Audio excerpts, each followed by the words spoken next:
where I dealt with sexual integrity, because I don't think that I don't think that it is a surprise. Well, it is a surprise, but I don't think that it's news to you all that our daughters have gotten to a place in society now where they really do not value themselves, their bodies, and they're playing into a sexually perverted culture. And many of them are not happy, though they're doing what they think will garner them acceptance. They're not happy because they are what I termed, they are functioning as sexual hypocrites. And a sexual hypocrite is an individual who is caught up in a sexual existence that disagrees with their core values. They don't believe that their sexual lifestyle is right, and they're often internally troubled by their own behavior. They perform the act, but then they leave away from it miserable and broken. In the book of Romans, there's described a quandary in the life of a person who knows better, but yet they never do the good that they know. Yes, I'm reading from this is my lesson. In Romans 7:18 and 19 says, "For I know that nothing good dwells within me, that is in my flesh." He says, I can will what is right, but I cannot perform it. He says, "I have the intention and urge to do what is right, but no power to carry it out. For I fail to practice the good deeds I desire to do, but the evil deeds that I do not desire to do are what I am ever doing." And see, I can talk about this because in my life as a young man, I was so sexually out of control. I was so sexually out of control. I was running behind the desires of my flesh, and I would grieve. I would grieve. In my core, at my core, I really wanted to please God, but my flesh was out of control, and a lot of other things around me were out of control, and it kept me in a place of sexual hypocrisy. Though I was doing this for a lot of reasons, it was never really me. It was never in step with my true values. The crisis of the sexual hypocrite is that they are either addicted, now listen to this carefully, they're either addicted to the lifestyle, the sexual lifestyle, which I was, or there's a significant relationship tied up in the sexual behavior. They've established a relationship that is based on the sex, and they don't want to lose the relationship. So they continue to perform the sexual act, even though at their core, they do not like. I look like a fat Spike Lee. All right, let's see. You look like a blocked. Hallelujah. They, number one, they're either addicted to the lifestyle. Number two, there's a significant relationship enmeshed in the behavior. Or number three, their total self-worth, watch this, their total self-worth is connected to performing sexually. They see their value in their sexuality. They're like the woman I talked about, or the women I talked about, who view their sexuality as their success strategy. They think that's all they have. And you'd be amazed at how many young women view their sexuality, their bodies, as their calling card. Now, what is sexual integrity? It is guiding your sexual life. It is guiding your sexual life according to your moral compass and in accordance with your life's goals, purpose, and realization of your true worth. Let me read it again. What is sexual integrity? Now, we do have the DVD of this particular message. I sent it to some of you that ordered the books in the past, but the DVD, I think, is on the website, Sexual Integrity. Sexual integrity is guiding your sexual life according to your moral compass and in accordance with your life's goals, purpose, and realization of your true worth. Watch this. Now, Here's an illustration the Lord gave me. Thank you. My book is good. Thank you so much. Thank you so much. Watch this. A woman should view her body and sex as a fine dining experience. When you go to a restaurant, the first thing they will serve is an appetizer. The next thing they will serve will be an entree. And then the third thing and final thing will be dessert. Now, number one, the appetizer is the physical attraction in the relationship between the woman and the man. The appetizer is the physical attraction. It's the way you look. He likes the way you look. You like the way he looks. That's the appetizer. Number two, the main course is the woman's mind, her person, her personality, her goals, her thoughts, her vision. And then thirdly, the dessert is the sexual experience. Only after the appetizer has been committed to, or the entree has been committed to. Only after man has really fallen in love with your personhood, your mind, your vision, your goals. Only after man has committed to you. And how do you know a man is committed to you? You know he's committed to you when he says, I'm ready to make you the one. I'm ready to spend my life with you. Then it's dessert time. If a person has dessert before the main course, it will spoil their appetite for the entree. I've sat in restaurants and I ordered some wild, crazy dessert because I saw a waiter bringing it across the room with fire under it and all that kind of stuff, and ate that dessert and didn't want nothing else. Told the people, bring me some coffee, because when one engages the dessert before the entree, it spoils the appetite. When a woman gives a man her body before commitment, it can spoil that man's appetite for commitment. Now, what compromises the sexual integrity of a woman? Number one, societal influences. Number one, societal influences. I don't have time to look for these little people, so y'all don't worry about that. I'll get them later. Y'all just stay focused on me. Societal influences. Most women, okay, all right, let me just make sure. Most women don't enter sexual activity from a position of personal choice based on a full understanding of her values or the conviction of principles. Most girls are conditioned by society, listen to this now, to view themselves and to be viewed as sexual objects. Yeah, well, this is not in my book, though my book refers to much of the principle, many of the principles in here. This was a lesson done after the book was written. This may come in a book later.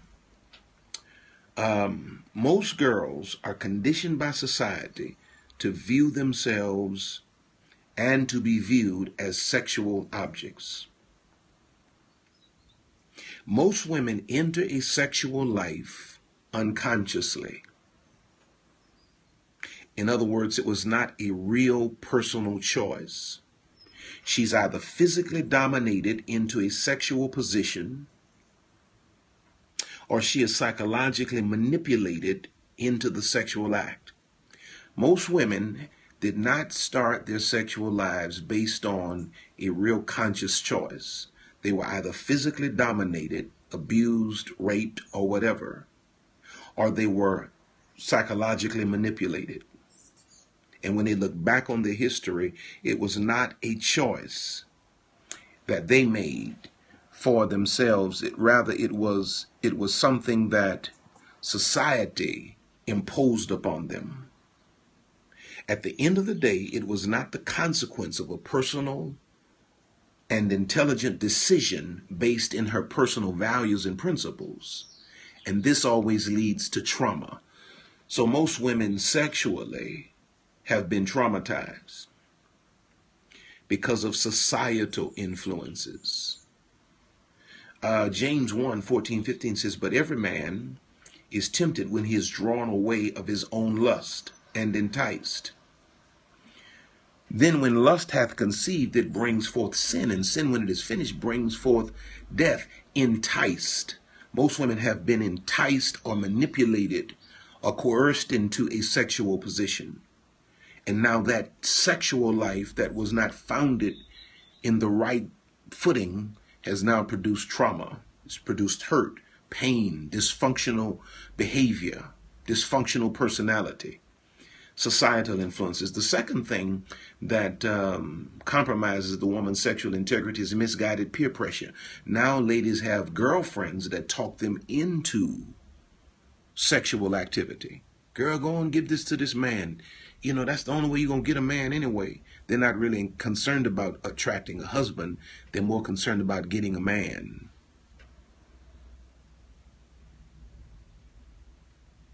Misguided peer pressure. So the sad truth is that most young women are talked into compromising their integrity by their girlfriends. So now let me ask you, who are you hanging out with? Who are you riding with? To take advice from people who are in the same or worse condition as you is like two people in a pool drowning trying to save each other. They both need a higher perspective. Matthew 15:14 says, forget them. They are blind men leading the blind. These are just biblical principles. When a man leads a blind man, they both end up in the ditch. Many of you are in predicaments because all of your girlfriends are either as unwise as you are, or they're even more unwise. You need a higher perspective. My only role, I'm not judging, my only role is to provide a higher perspective. Now, this is a society of women that are pressured into sexuality before they've defined their true values or identified principles by which to live. And this is tragic. So number one, what compromises the woman's sexual integrity? Sexual or social influences, misguided peer pressure. Thirdly, sexual manipulation. The way men are psychologically conditioned to view women is as nothing but game. In most cases, it is the same way a dog looks at a piece of raw meat.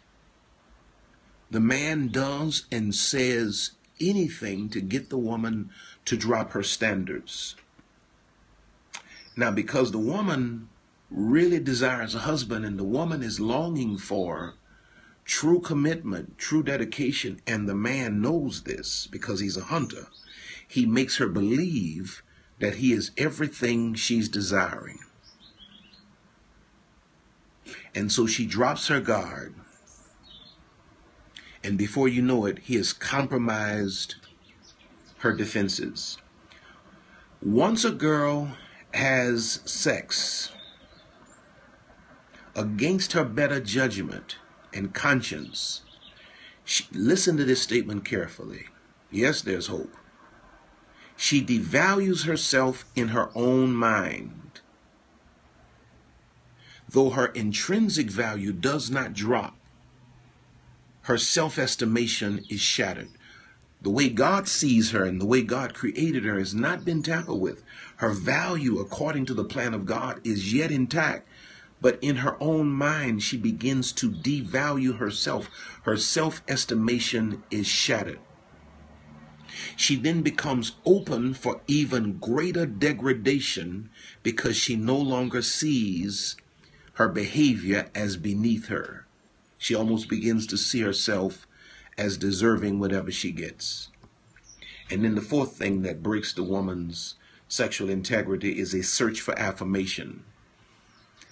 When a girl does not have or has not had or has not received even the loving affirmation of a father. He's either not been there physically or he was present physically but was absent emotionally. And she did not have the loving affirmation of a father. In womanhood, she is still yet searching for that affirmation that she needed as a little girl. So though she's in a grown woman's body, she's longing for a little girl's need. The windows through which a girl can see her future are the eyes of her father.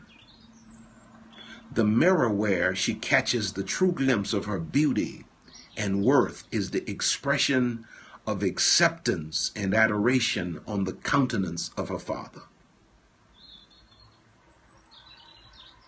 When her father is not there to provide her with these vital experiences, the need is so great that she searches for it in the eyes of other men and the faces of lovers.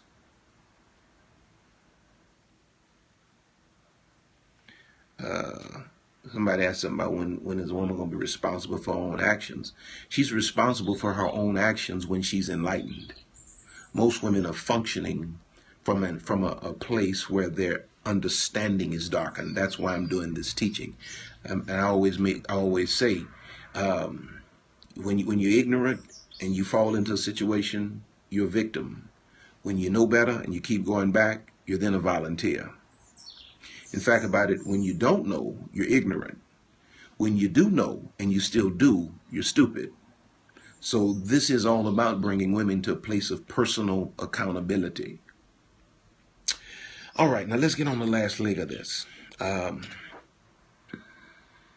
Here you go. The road that leads back to sexual integrity.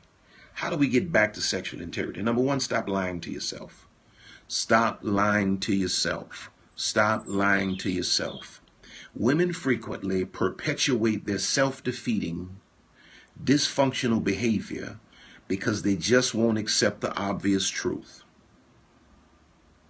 You know, I ask myself the question, why is it that women tend to live a fantasy relative to love relationships? Women generally start, when we start talking about relationships, romantic relationships, women generally start from a place of sincere love and or affection, generally. It is very difficult for the woman to process, once she started from a sincere place of love and affection and hoping for dedication and commitment in long term, it is very difficult for her to process that the man she's given herself to does not have mutual feelings. So when she discovers that he does not have mutual feelings, when a woman gives herself to this man sexually, she has given everything she has. It is then, listen to this carefully, stop lying to yourself. To the woman, it is then unthinkable that she has compromised her greatest value for a lie. So she says, watch this, whatever she must to herself, hoping he will come around and change. She cannot believe she's given so much for so little. She can't fathom the pain of the truth, so she numbs her common senses with a series of fairy tales. You got to come out of the lie. You got to stop lying to yourself. It is what it is. And it ain't what you thought it was. Y'all see the sun coming up? That's over Mount Zion right there. Some of the lies that a woman tells herself when she's in this situation. Sex strengthens our bond. Sex makes us closer. It doesn't. He really loves me. He's just not a good communicator. He's a great avoider. He didn't mean what he said. I can change him. These are all lies. And these lies continue sometimes for years and decades just to avoid facing the pain that she's been relationally scammed and sexually bamboozled. Proverbs 13:12 says, hope deferred maketh the heart sick. Y'all inviting anybody in for me? Oh, it wants nothing to do with me. Those of you that have real deep questions, I want you to email me at PASTORRCBLAKES@gmail.com, because I don't want to just throw something out about something that may be very serious. Email me at PASTORRCBLAKES@gmail.com, and I will give you my opinion.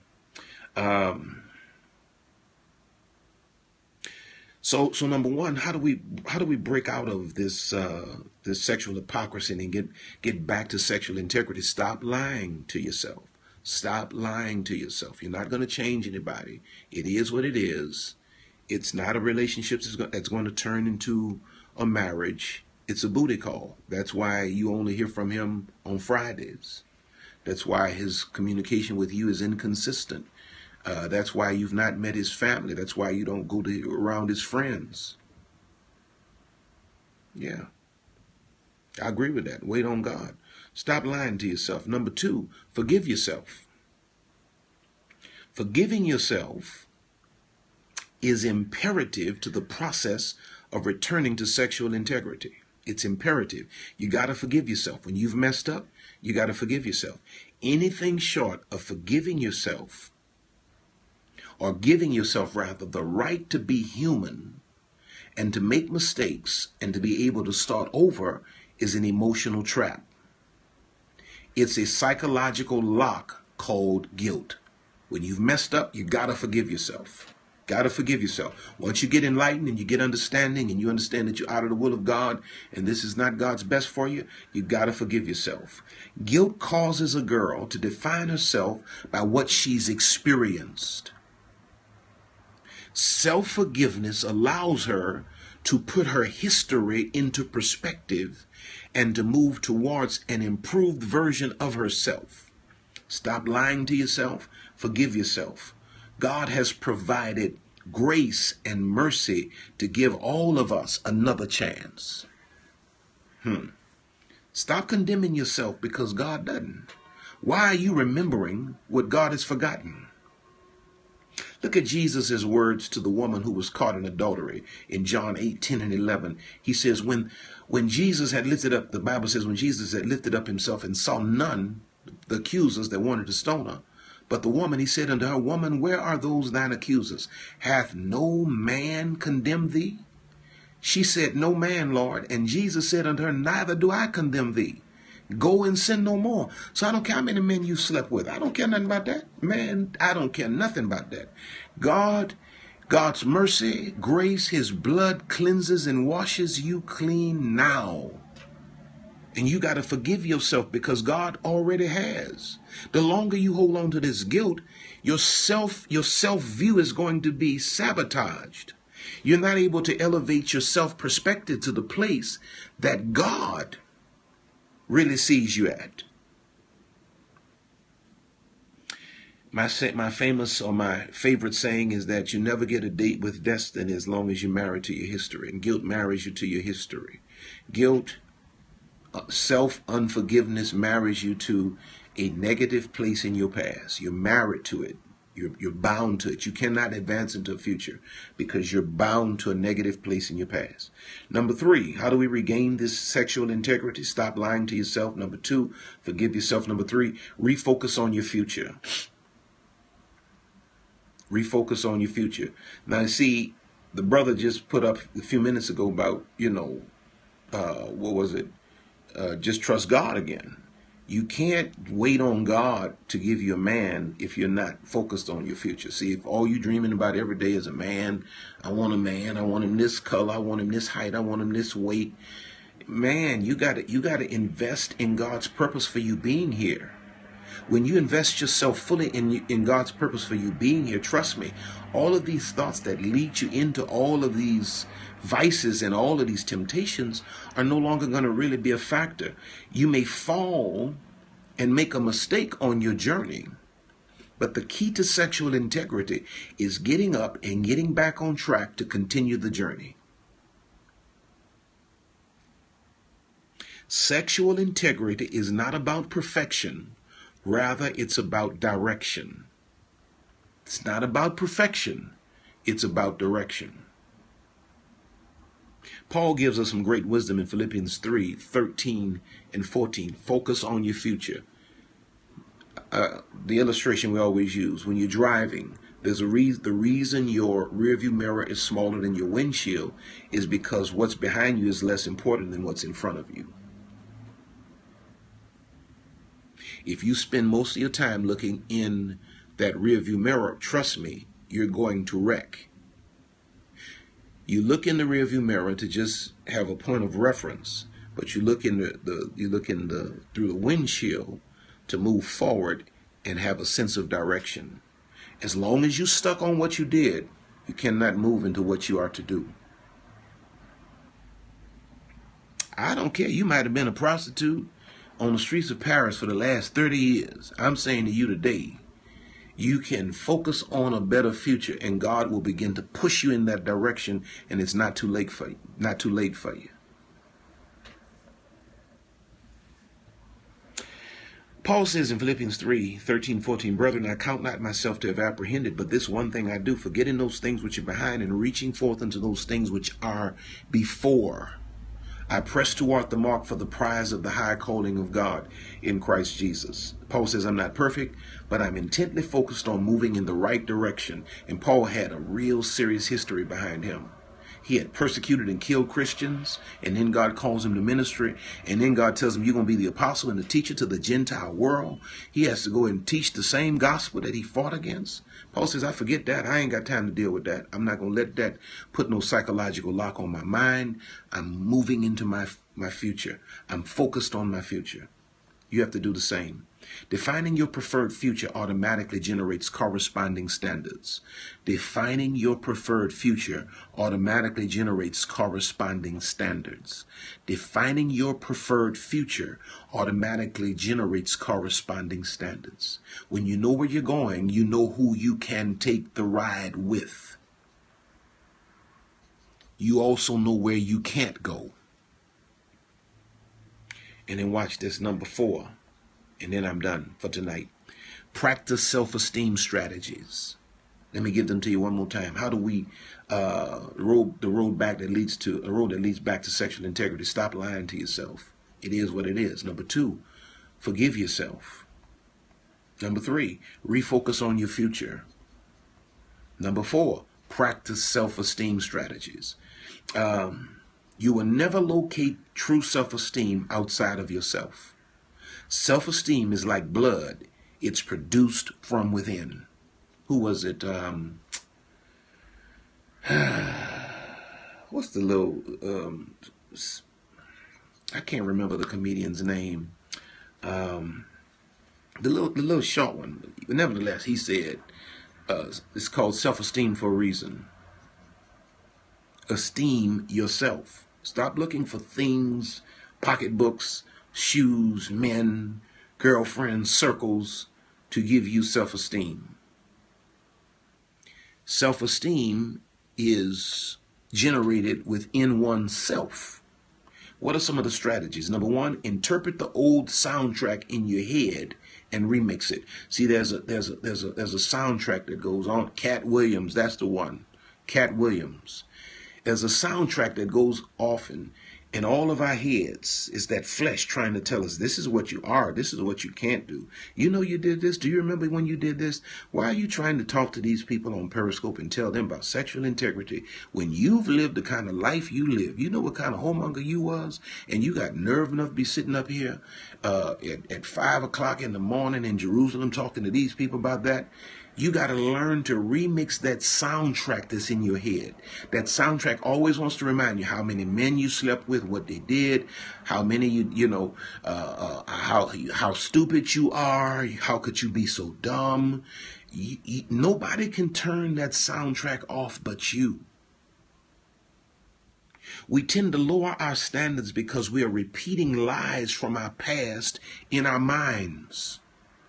We're devaluing ourselves based on the opinions of other people. Even men in your past told you, nobody ever loved you like I do. In fact, I'm the only man that will ever love you. Look how ugly you are. You're not this, you're not that. You're fat, you're too skinny, you're too dark, you're too tall, you're too short. And you got these things just repeating over and over again in your mind. You got to learn to remix the soundtrack. 2 Corinthians 10:5 says, casting down imaginations and everything that exalts itself against the knowledge of God, and bringing into captivity every thought to the obedience of Christ. Think about what you're thinking about. Number 2, point number 4 is practice self-esteem strategies. Under this, Point number A is interpret the old soundtrack or remix the old soundtrack in your head. Number two, or point B under that, is revisit your personal vision daily. Focusing on your vision every day keeps you conscious. Focusing on your vision every day keeps you conscious. When do you fall into sexual dilemmas?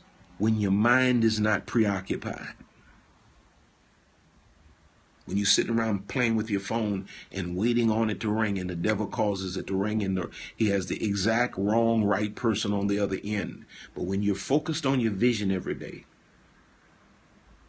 sex is what happens when you don't have anything better to focus on. Point number three, point C under point 4. Practice self-esteem strategies. Rate yourself on your personal accomplishments rather than your relationships. Rate yourself on your personal accomplishments rather than your relationships, because most of you value yourselves based on what kind of man you have or who you're with. But learn to rate yourself based on your accomplishments rather than your relationships. Galatians 6:4 says, but let every man prove his own work, and then shall he have rejoicing in himself alone and not another. Let every man prove his own work, and then shall he have rejoicing in himself alone and not another. And then letter D under point 4 is identify a true accountability partner. Proverbs 27:6 says, faithful are the wounds of a friend, but the kisses of an enemy are deceitful. You need accountability partners. You need people in your life that will say to you, you're going down the wrong road. This is not good. Why are you doing that? God has better for you. You need people who will hold you accountable. You don't need people who will uphold you in your foolishness. You need people that will say to you, now, you're making some bad moves.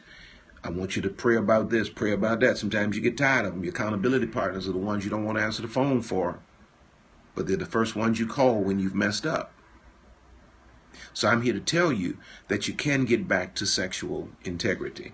Now, let me say this. And then I'm done. I don't teach this lesson from a place where I look down. I teach this lesson from coming out of the experience. The life I've lived sexually was a consequence. I was on a stage teaching one night, and it hit me. I was 40-some years old, and it hit me that I had been the victim of sexual abuse. Somebody said, well, how can you be 40-some years old and realize you were the victim of sexual abuse? Well, I guess for me it's because the sexual abuse was heterosexual. It wasn't a homosexual situation. Wasn't no man compromising me. But I was a little boy, literally a little boy, put in a sexual position with older women. And what that did to me was it robbed me of my sexual innocence. So I was thinking sexual thoughts at an age when children were thinking about crayons and baseball. I'm sitting there thinking sexually, and I'm talking about before I made 10 years old. Ways before I made 10 years old. I was put in a sexual position with older women. So it awakened something in me that turned into perversion. And it grew out of control. It grew out of control. And I didn't realize it, man, that I had lost my innocence. I never really knew what it was to be a child. I never could think the thoughts of a child. I was always thinking sexual. I was always trying to compromise little girls who didn't even have a clue what level my mind was on. And then when I grew up and God really got a hold of my life, I'm trying to figure out, how do I break out of these soul ties, man, these strongholds that have my mind. I'm running like a wild man. I'm staying up all night, sleeping with all kinds of women. Is nothing but the grace of God that I am not dead today from some sexually transmitted disease or virus. It was God keeping me. And man, God took and got a hold of my life. Long story short, God turned my life around. God made me the man I am today. And I'm just here to tell you, it doesn't matter how bad you've messed up. I'm more than certain that none of y'all on here messed up as bad as I did.